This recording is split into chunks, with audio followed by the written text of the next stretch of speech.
यहाँ पर हम लोग देख रहे हैं 9th एनसीईआरटी में। तो 9th के एनसीईआरटी में यहाँ पर एक्सरसाइज है हमारे पास 2.2।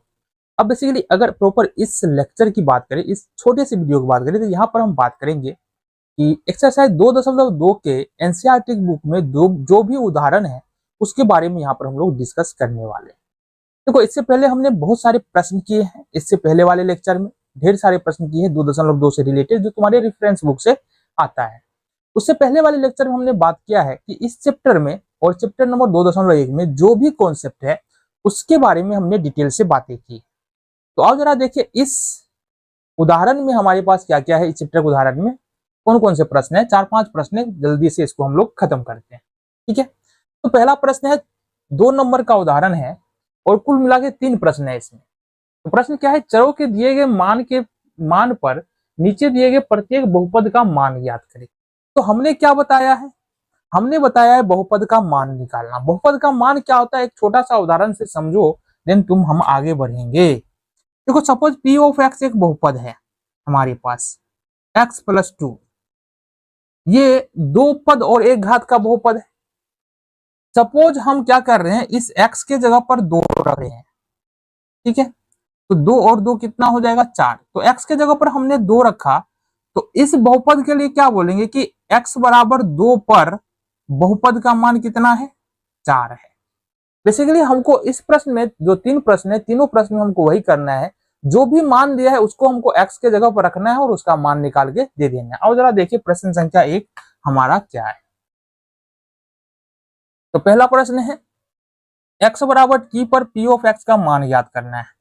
तो p ऑफ x हमारे पास दिया हुआ है 5x² माइनस 3x और प्लस में 7। हमको निकालना है p of t। p of t का मान कहने का मतलब हुआ कि जहां जहां x है वहां वहां क्या आ जाएगा, t आ जाएगा। बस इतना ही करना है।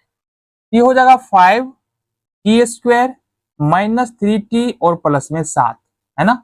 सिर्फ x के जगह पर हमने क्या ला दिया, t ला दिया, और ये हमारा उत्तर यहां से निकल के आ गया। क्लियर है, बिल्कुल आसान प्रश्न। दूसरे नंबर प्रश्न पे चलेंगे। यहाँ पर q ऑफ y पोलोनोमियल है हमारे पास। q ऑफ y दिया है 3y² माइनस 4y और प्लस में √11।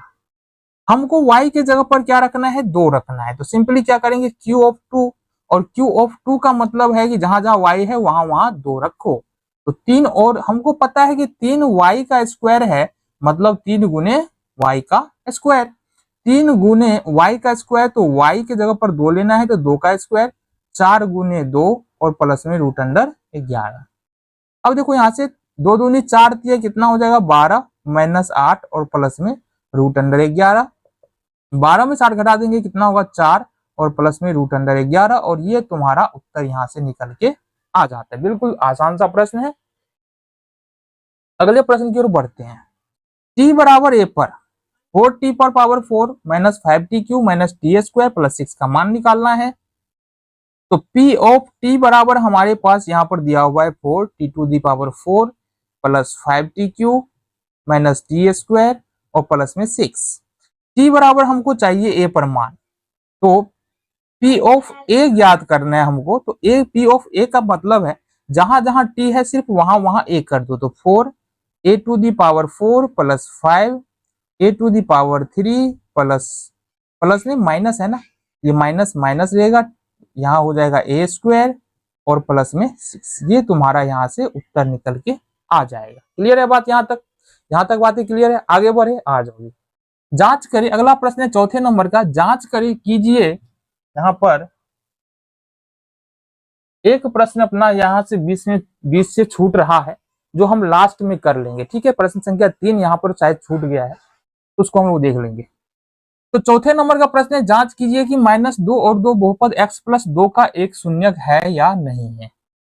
तो यहाँ पर देखेंगे बहुपद क्या दिया। मान लो सबसे पहले माना कि p ऑफ x बराबर x प्लस 2, ये एक बहुपद है हमारे पास। तो हमको जांच करना है कि -2 और 2 इसका शून्यक है कि नहीं है। तो कैसे जांच करते हैं, सिंपली हमको क्या करना है, -2 और 2 बारी बारी से इस बहुपद में रखना है, और सॉल्व करने के बाद अगर हमको 0 आ रहा है तो बहुपद का शून्यक हो जाएगा, नहीं आएगा तो नहीं होगा। तो सबसे पहले p ऑफ -2 रखते हैं बराबर एक्स की जगह पर -2 आ जाएगा, +2 आ जाएगा, ये आ गया भाई साहब 0। ठीक है, और साथ ही साथ अब क्या करेंगे, पी ऑफ 2 रखते हैं, तो ये एक्स की जगह पर 2 हो जाएगा, प्लस में 2 हो जाएगा, ये हो गया 4। तो यहां पर देखो चूंकि पी ऑफ -2 निकाल रहे तो ये 0 आ रहा है, अतः पी ऑफ 2 या बोलो x बराबर 2 बहुपद पी ऑफ x का शून्यक है। क्लियर है, चलो जी। लेकिन यहां पर हम जब पी ऑफ 2 रख रहे हैं तो यहां पर 0 नहीं आ रहा है, अतः पी ऑफ या बोलो x बराबर 2 बहुपद पी ऑफ x का शून्यक नहीं है, शून्यक नहीं है। क्लियर है बात, चलो जी। अगले प्रश्न 5वें नंबर का प्रश्न है, आओ जरा देखिए 5वें नंबर का प्रश्न क्या कह रहा है। प्रश्न सत्यापित कीजिए कि 2 और 0 दोनों ही बहुपद x² - 2x के शून्यक है। तो हमारे पास एक बहुपद दिया है, सबसे पहले मान लेंगे, माना कि p ऑफ x बराबर x² - 2x हमारे पास बहुपद है। हमको दिखाना है कि 2 और 0 दोनों ही शून्यक है इस वाले बहुपद का।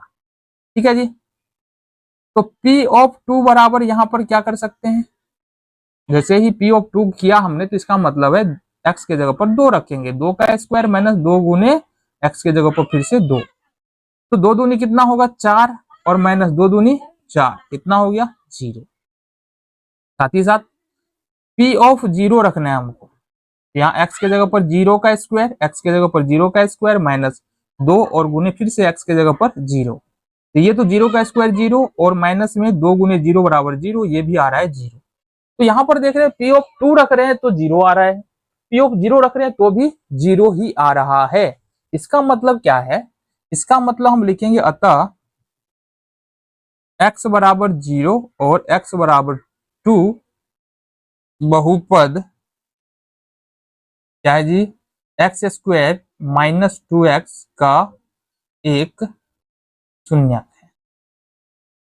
ठीक है, एक नहीं दो शून्यक है। ठीक है, तो हमारे पास एक प्रश्न छूटा हुआ है, देखते हैं वो प्रश्न क्या है, आओ जरा करें। तीसरे नंबर का प्रश्न है, देखिए जरा क्या कह रहा है प्रश्न और कैसे कर सकते हैं। प्रश्न है हमारे पास कि x+2 बहुपद दिया है और ये बताना है कि ये -2 और 2 जो है x+2 का शून्यक है। सबसे पहले क्या करें, मान लेंगे, माना कि p ऑफ x बराबर x+2। सबसे पहले अपन रखते हैं p ऑफ -2, यहां से क्या हो जाएगा, x के जगह पर रखना है हमको -2 और प्लस में यहां पर आ जाएगा 2, ये कितना निकला तुम्हारा 0। तो p ऑफ -2 बराबर 0 निकल रहा है। दूसरा रखना है हमको p ऑफ 2, तो ये हो जाएगा हमारा फिर से x के जगह पर 2 और ये 2 तो हमारे पास है ही, ये हो जाएगा हमारे पास 4। तो इस तरह से हम क्या लिख सकते हैं, इस तरह से लिख सकते हैं, यहाँ p ऑफ 2 बराबर क्या निकल के आ रहा है, बराबर 0 नहीं है, अतः x बराबर 2 p ऑफ x का शून्यक नहीं है, शून्यक नहीं है। दूसरा हम देखेंगे p ऑफ -2 बराबर 0 आ रहा है, यहाँ पर देखो p ऑफ -2 निकाल रहे तो कितना आ रहा है 0, अतः x बराबर -2 बहुपद p ऑफ x का शून्यक है। क्लियर है बात, बातें समझ में आ गई, चलो जी। तो यहाँ पर ये तुम्हारा उदाहरण होता है खत्म। देखते हैं एक्सरसाइज में क्या क्या प्रश्न है, कैसे कर सकते हैं।